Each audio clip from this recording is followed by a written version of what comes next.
of railway privatisation. But will it give rail users a better service? Tonight, we look into the future to see what the rail news might be in the next century. What might South Tomorrow be reporting in 2005? Welcome to South Tomorrow for Thursday, November the 2nd, 2005. 10 years after they were first privatised, we look at the state of the railways in the South.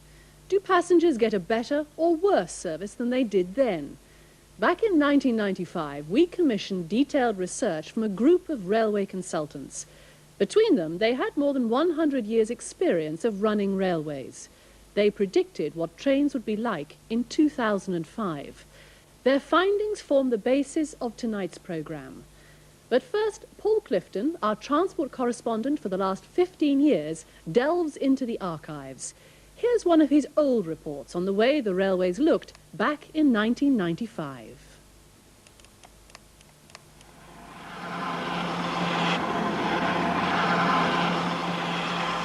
Playing with the train set, the model railway is being broken up, splitting trains from track. Romsey is typical of many small stations that have seen busier days. Once it was part of the Southern Railway. Almost half a century ago it was nationalised under British Railways. In the 1960s, Romsey escaped the infamous Dr. Beeching, who ripped up many country routes.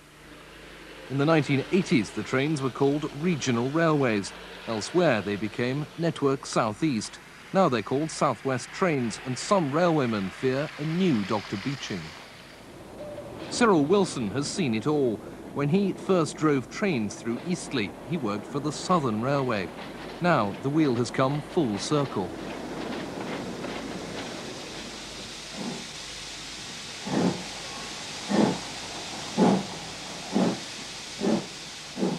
There was a hive of activity. There was a shunting yard out there that was going 24 hours a day, shunting freight trains. There was a carriage siding stand there. There was the loco works down there. There was the loco depot down there with engines coming in and out of the depot all the time.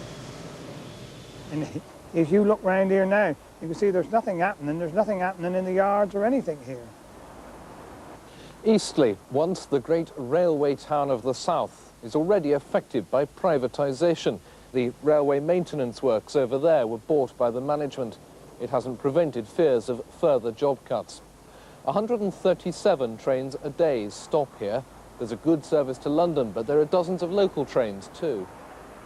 South West Trains runs passenger services from London Waterloo to the coast. They're some of the most lucrative lines in Britain, and they're among the first to be privatised. The biggest railway shake-up for a generation, with opinions sharply divided. In looking round Eastleigh, I would hope to see a vast improvement not only on the station itself, but in its adjacent environs. And that will only come with investment. 10 years from now, I don't think there'll be a line from Eastleigh towards Portsmouth. I think Eastleigh will have perhaps one train an hour through the middle of the day and perhaps two in the peak, but all of them part of a Bournemouth to London service. Safe, fast trains to London filled with the wealthiest commuters in the country. Bus companies, shipping magnates, a French water company, all try to muscle in on the management, promising more trains, not fewer. If people are going to use the railways much more, they've got to be made more accessible. And therefore it's going to be about frequency and how easy it is to park your car and get on a train.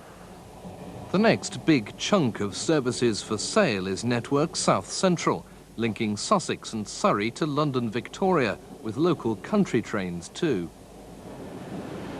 Chichester, this is Chichester. The train is now at platform 1, so that Barnum, Worthing, Lancing... Who owns this railway? British Railway, I would imagine. Who do you think owns the railway here? I don't know who owns the railway. Network South East? Who do you think might own it in future? Someone else, because it's up for sale, isn't it? This is Chichester, typical of many stations in the south. The trains here are run by Network South Central, currently up for sale. Today, 140 trains will call here. Many of them run at a loss.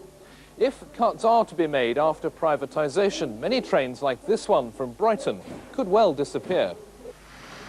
That can't happen yet. Whoever buys these trains must agree to keep them running. But if a future government decides to hand out less cash to subsidise unpopular, loss-making trains, rail managers will say their only option is to cut services. I do not expect there to be evening services much after 9 o'clock, and I would think that the service on a Sunday and on Saturday evening will be severely curtailed. That's a pessimistic view dismissed by the government. But talk to the platform staff, talk to the train drivers, and they'll tell you they're worried about keeping their jobs. To run a private railway, the main thing is profit. But to run the nationalised railways, if you run it efficiently, is to run a service for the customers.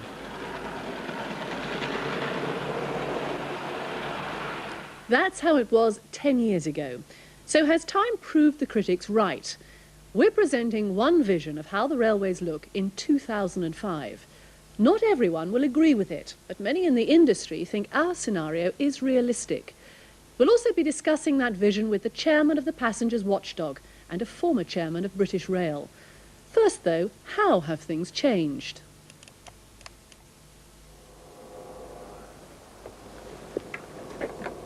Back in 1995, all this was British Rail. Now, one company operates this train under a franchise. It doesn't own it, it rents it from another firm.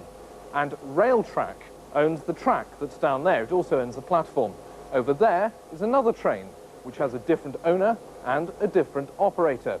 And if something goes wrong with the track, yet another company will come and mend it. Simple, really, isn't it? 10 years ago, this was how the old Network South Central used to look. But after a few years of guaranteed, subsidised services, the financial screws were turned. Now called Capital Coast Railways, the main lines are still all there. But out have gone the loss makers, the Uckfield line, the frequent coast trains to Brighton. Small stations like Angmering, Lancing and Portslade have closed. So many of the warnings people made to me back in 1995 have come true. When an operator was signed up for possibly a 10-year franchise, he then is obliged to run what he is told to run as an absolute minimum in the passenger service requirements. So he cannot close a station, he cannot cut out trains in the evenings and Sundays, he's got to run them. But of course these things are not inscribed in tablets of stone. Capital Coast Railway's timetable from London to Brighton is healthy. 3 trains an hour during the day compared with 2 a decade ago. But look along the coast to Chichester. The less profitable station has lost almost a quarter of its trains in 10 years. Just seems to be generally more cutting back than ever. Anything that doesn't pay seems to have to go. And to my particular point of view, that's not what the railway was always about. It was more providing a service to the community than actually something which totally paid for itself, stood on its own 2 feet. If you haven't got a car or if you can't drive like me, then you haven't got any choice but to use things like railways. Back in 1995, the railway timetable was 1,700 pages long. Then there was 1 train an hour from here in Eastleigh to London. That's not changed, but there are fewer trains in the evenings and hardly any at all at the weekends. Half the railway tracks here, too, have been pulled up, the land sold for redevelopment. 10 years ago, this was the South West Trains network. Now, the network is slimmer. Fewer trains west of Salisbury, fewer trains too beyond Bournemouth. Eastleigh to Fareham line closed. The Lymington branch closed 2 years ago. The trains are run by Astir, a management buyout team backed by a French water company. The same company now owns the Regional Railways franchise as well, but its trains no longer run through Romsey or south to Weymouth. Timetables reflect the changes. A marvellous service from London to Southampton, but on Sundays, hardly any trains at all to Micheldever. Is that what competitors for these franchises had in mind when they set out their stalls in 1995? If the railways don't recognise that they are in tremendous competition and provide the sort of service that the public needs, it will go under. The battle is to get people to travel in the off-peak, and that's what's got to be done. The railways have got to be made accessible. Hello, return to Brighton, please.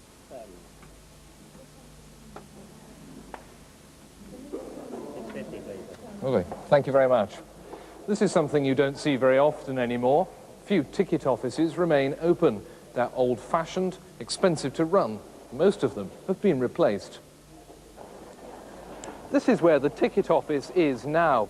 Computers in high street stores linked via satellite to an airline-style booking system. Or you can buy tickets from the comfort of your own armchair via cable TV. This is where privatisation really has brought modernisation.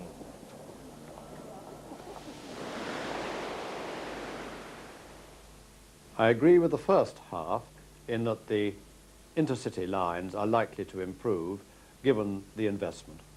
However, I don't fully agree that the rest is likely to be run down or to disintegrate, because there's going to be a considerable move from priority for road transport to public transport, in my view, over the next 10 years through necessity, because we can't have many more vehicles on our roads, and I think governments are going to produce a national transport policy which will, over the years, shift the advantage to public transport at the expense of road transport.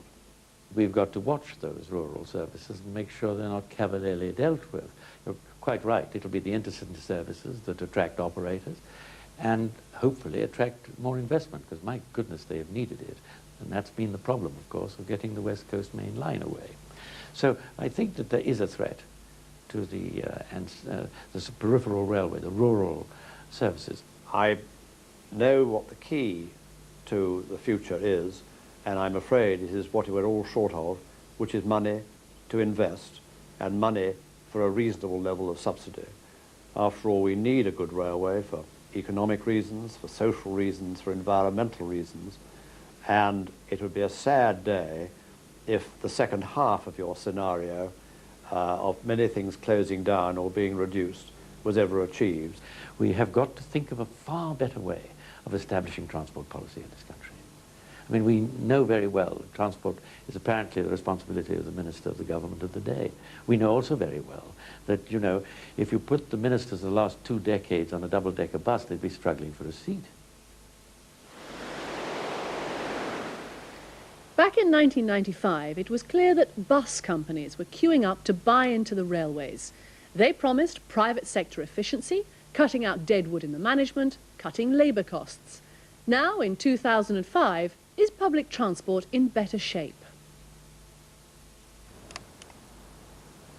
10 years ago, this was Stagecoach's interest in Chichester. It ran most of the buses. By 2005, it's got the train set as well, a local transport monopoly with expanding bus timetables integrated with declining rail services.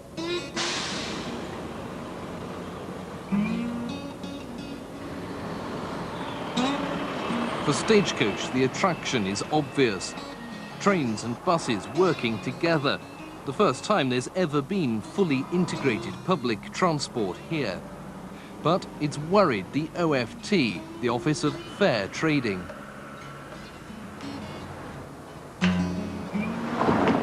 Stagecoach's intentions were made clear when they first bid for the trains.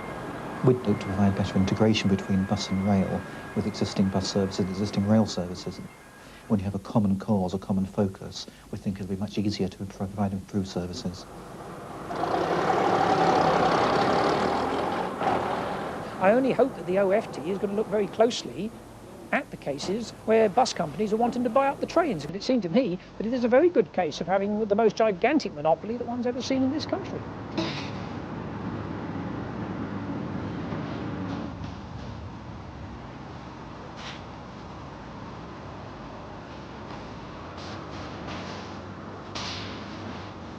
"50 years ago, this was a coal yard for use by steam trains at Chichester Station. Even by 1995, the railways were still one of the biggest landowners in Britain. But this was derelict, weeds growing through the concrete, abandoned cars near the station. By 2005, though, it's been sold for redevelopment. Stagecoach are going to put their new bus station here, alongside their railway platforms, and the rest of the site will be for shops and offices.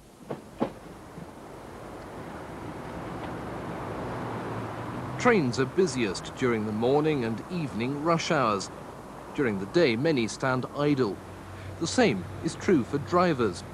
For railway staff, it was clear that working conditions would change. Everyone buying railways 10 years ago put it at the top of their list for efficiency savings. I think one's got to look at the whole question of flexibility. It is a service industry, and you look at what's happened in other service industries, that staff have got to, the whole business has got to be directed around what the passenger wants and when the passenger is travelling, and we've got to try to deploy our resources to meet what the passenger needs. That meant split shifts. Train crews working in the morning rush hour, then resting, unpaid and away from home until late afternoon, before returning to work.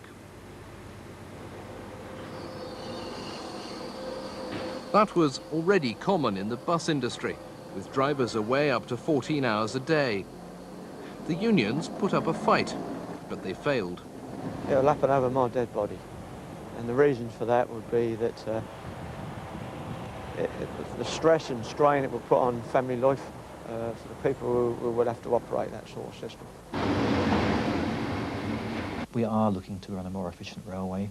What we hope that we will do is be able to identify ways to make the railway more efficient, that where it does result perhaps in fewer jobs, that can be done by natural wastage. You're virtually working all day because you're virtually at the beck and call of the railway, though you may be home for 4 hours or something to come back, but it's not like doing a shift straight through.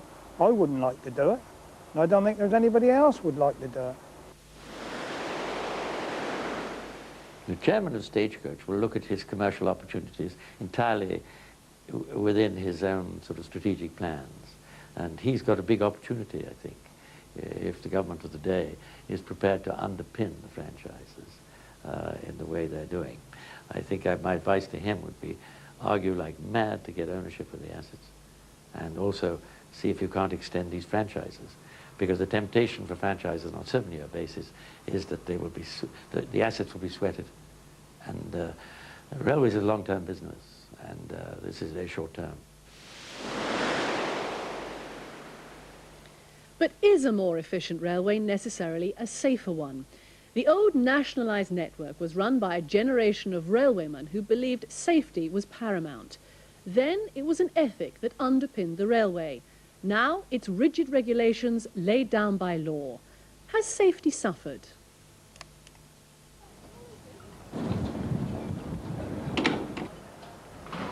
"17 years after the Clapham crash and 11 years after Cowden, old slam door trains are still running. Automatic train protection was never introduced on many routes. The next big accident was here at Lymington in 2003. After years of cost-cutting on maintenance, the bridge to Lymington Pier collapsed. The train plunged into the sea. All 6 passengers on board were killed. The line was closed permanently and, as with many other branch lines, replaced by a bus. The local newspaper warned of years of legal wrangling between different parts of the railway to decide who was to blame for the accident. The families of those who died would have to wait for any compensation. Eastleigh, this is Eastleigh. The government intended more than 100 companies to replace British Rail. More than 100 legal firms would deal with the contracts between them, a complex web of men in suits ruling the railway. Now there are fewer companies, several have merged. 10 years ago, the government said the new contracts would guarantee railway safety. I think everything will be by agreement between different parties. There will be paper in place to protect almost everybody when the accident happens, apart from the person at the bottom of the heap. It's almost the introduction of a blame culture. Of course, the management teams will say they need a greater casualisation of the workforce together with part-time, but all that will do is to reduce costs, and a greater casualisation of the workforce is not what we believe in. Rail workers need particular skills in safety and operational, and it is not something that you can just walk in and do for a couple of hours a day. London Road, Brighton, Moorstone, Falmer, Lewis, Newhaven Town, Newhaven Harbour, Bishopstone... Most of the Capital Coast Railways trains are old. I've seen these trains at Chichester since I was a child 35 years ago. Even 11 years ago, after the Cow Den accident when 5 people died, these trains were condemned for the way they crumbled in crashes. I think we have to replace old rolling stock like this. How is the public going to know how rail privatisation is working? One of the ways they're going to see it is new trains. This stuff is 20 years old, 25 years old. Yes, it's reliable, but it's not of the standard of service that the passenger needs today. Slam door trains, and many of them were built in the late 60s and the early 70s, and they were expected to have a 40-year life in any case. When you're renting stuff which is 40 years old and is serviceable for quite a few more years to come, or has a 40-year life, I don't see them getting rid of it that quickly. These people will come in here, let's say a 7-year lease. They'll be looking for a return. Are they going to spend millions and millions of pounds on new rolling stock? And at the end of the day, after 7 years, they might not get the new franchise? I don't think they will. I think any legal binding document is bound to produce problems rather than having a straight network of command where you had a British Railways Board who told people what to do.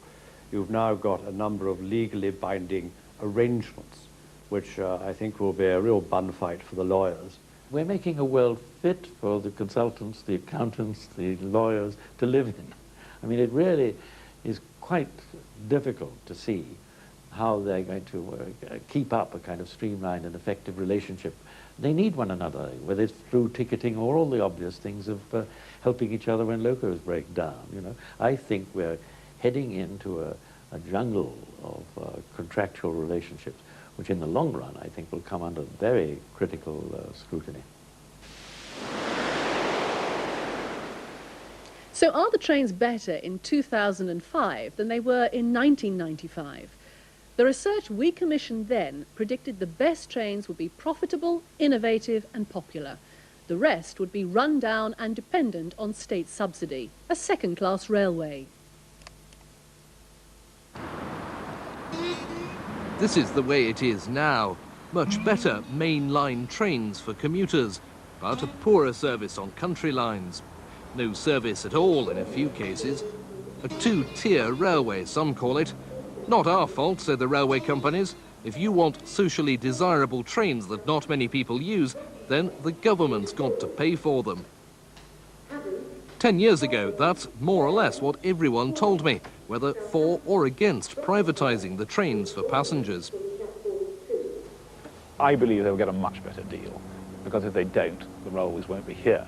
It's a bit dramatic, but I mean, the railway numbers will continue to decline. The service to the customer, to the passenger, will be better. It will be more passenger-customer focused. Cleaner trains, more reliable trains, running punctually. One can find a number of lines which will increase in profitability and increase also in standards of comfort, speed. Money will be spent where the profit is made, which is a natural business ethic. These old trains linking Southampton and Portsmouth will soon be replaced by a tram link running every 10 minutes. New trains are on order for the profitable London to Southampton line. They'll be built in Belgium. In some places, private capital has worked wonders. This is one of the beauties of going into privatisation. The shackles of the Treasury and the faceless civil servants are taken off of the shoulders of the operators, and they're able to go quite freely into the private market to raise cash for capital investment. I'm virtually glad to be away from this railway, but the old railway system that I worked on in the steam days, men, when they left the railway at their retirement age, they had tears in their eyes because their lifestyle had come to an end. We now have a leaner, fitter railway than 10 years ago. More people now travel by train. The power of the unions has gone. Some managers are millionaires with share options matching the directors of any water or electricity company. But the roads are more congested than ever. There's gridlock on the M3. Crucially, privatising the railways has done nothing at all to solve the South transport crisis.